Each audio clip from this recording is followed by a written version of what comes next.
Bom, outra reação que os ésteres fazem no âmbito ainda da reação de substituição nucleofílica acílica é a chamada reação de transesterificação. Esse trans aqui, aí já não tem nada a ver com isomeria, tá? Esse trans, ele está fazendo referência ao fato de que você, a partir de um éster, vai sintetizar outro. Ou seja, você vai transformar um éster em outro éster. Então, esse trans não tem a ver com estereoquímica, tem a ver com transformação. Então, reação de transesterificação são os processos, são as reações que convertem um éster em outro éster. Como isso é feito? Aqui nós temos esse éster, né, com R1 e R2, reagindo com um álcool ligado a R3, e você vai ter a substituição dessa parte aqui que vem do álcool,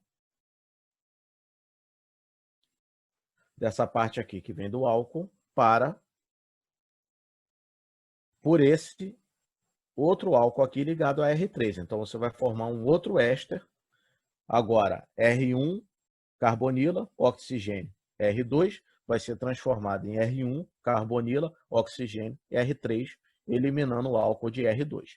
Esse catalisador ele pode ser ácido ou básico. Bom, um catalisador eficiente para a reação de transesterificação em meio ácido é o próprio ácido sulfúrico.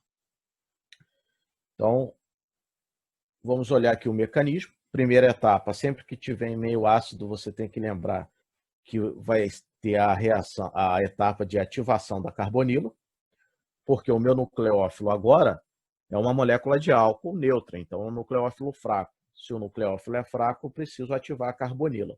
Como eu ativo a carbonila? Protonando. A carbonila, uma vez ativada, agora vai favorecer o ataque do par de elétrons livre do oxigênio do álcool ao carbono carbonílico, formando o produto de adição.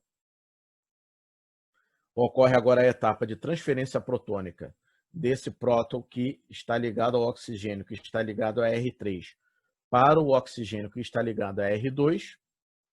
O par de elétrons livre desse oxigênio reconstitui a carbonila, eliminando R2 e formando o éster de R3. Após a etapa de neutralização do meio, a saída do próton, essa seta aqui está representando somente a saída do próton, depois do processo de neutralização, que é feito com base, se tem o éster, o outro éster, ou seja, ocorreu o processo de transesterificação, de transformação de um éster em outro éster. Bom, aqui nós temos agora a transesterificação em meio básico. A transesterificação em meio básico ela tem uma primeira etapa, que é a geração do íon alcóxido. Aqui se emprega uma base muito forte, que vai reagir com o álcool que você quer incorporar no seu éster, formando o ácido conjugado da base que você empregou e o íon alcóxido.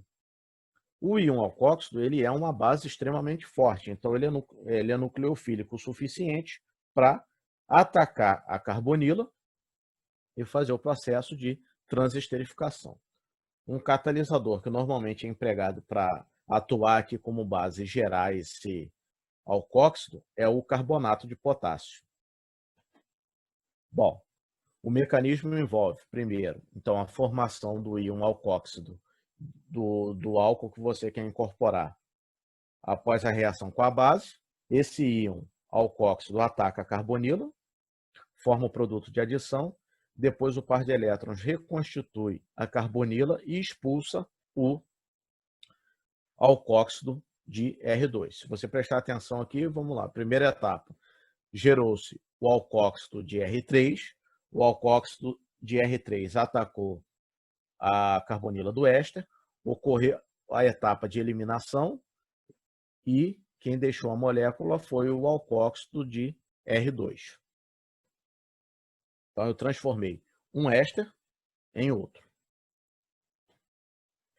Em laboratório, às vezes, quando você lida com uma reação em pequena escala, às vezes é mais fácil processar determinadas reações de transesterificação, ao invés de se utilizar um método catalítico, você utiliza um método estequiométrico. Como? Gerando o íon alcoóxido do álcool que você deseja incorporar no seu éster, em excesso ou estequiométrico. Como é que se faz isso? Se o seu álcool for líquido, por exemplo, vamos imaginar aqui o metanol ou o etanol. Ao se reagir metanol ou etanol com um pedaço de sódio metálico, você vai ter a produção de duas moléculas de alcoóxido de sódio, se for metanol, metóxido de sódio, se for etanol, etóxido de sódio, e a formação de uma molécula de hidrogênio. Em pequena escala, esse método funciona muito bem, porque você vai trabalhar com uma quantidade pequena de sódio, que é seguro, e como vai desprender hidrogênio, essa reação tem que ser feita sempre na capela, para que você não tenha nenhum tipo de acidente. Então, em pequena escala, em escala de laboratório, às vezes, se utiliza esse método para geração do seu alcoóxido. Então, quando se coloca o sódio no metanol, por exemplo, você vai ter uma solução de metóxido de sódio e metanol. Se você coloca o sódio em etanol, você vai ter uma solução de etóxido de sódio em etanol. E isso é muito interessante por conta do efeito nivelador do solvente, que a base mais forte que pode existir em metanol é o metóxido, a base mais forte que pode existir em etanol é o íon etóxido. Você faz um sistema análogo a você utilizar hidróxido em água. Então, para reações de transesterificação em pequena escala, esse método aqui funciona muito bem. Entretanto, numa indústria, por exemplo, caso se deseje fazer uma reação numa escala de litro, de 1 litro, meio litro, 2, aí realmente trabalhar com sódio já não vai ser muito seguro, né? Principalmente liberando com uma reação que libera hidrogênio, que é um gás inflamável. Mas para pequenas quantidades, esse método aqui funciona muito bem.